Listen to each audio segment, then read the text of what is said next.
The endocrine system is another coordination and control system which is in the human body. The endocrine system has glands which secrete chemicals called hormones into the bloodstream. The hormones are carried to a target organ, and this is where the hormone will give a desired effect.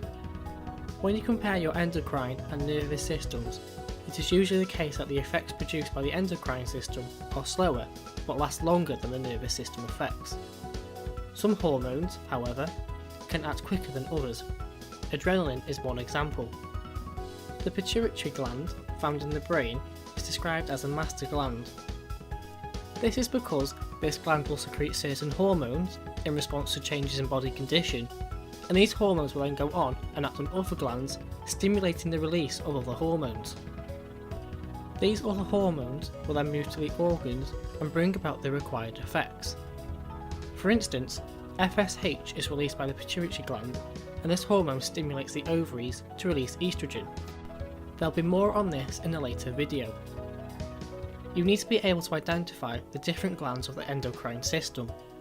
You have the pituitary gland, which stimulates the release of other hormones, the thyroid, which controls the metabolic reactions of the body, the pancreas, which controls glucose levels, the adrenal gland, which releases adrenaline, the ovaries, which control the secondary sexual characteristics of females, and finally the testes, which control the secondary sexual characteristics of males.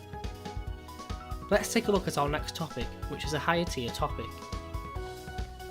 A negative feedback system is used when a condition or balance in the human body needs to be maintained. For instance, if the level of a hormone in the body needs to remain at a constant level, a negative feedback loop can be used.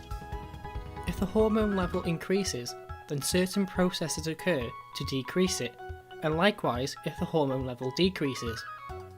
If we go from the ideal level hormone to a higher level, receptors in the body detect the alteration, and a certain response will see that the level is brought back down again. A similar setup occurs for a decrease in the hormone level. Thyroxine is a hormone produced by the thyroid gland. This hormone controls the basal metabolic rate, so it plays an important role in growth and development. Thyroxine is controlled by a negative feedback loop, as the levels in adults need to be kept constant. The receptors for thyroxine are found in the brain, and when they detect a change, there is a response of increasing or decreasing the levels of another hormone, TSH.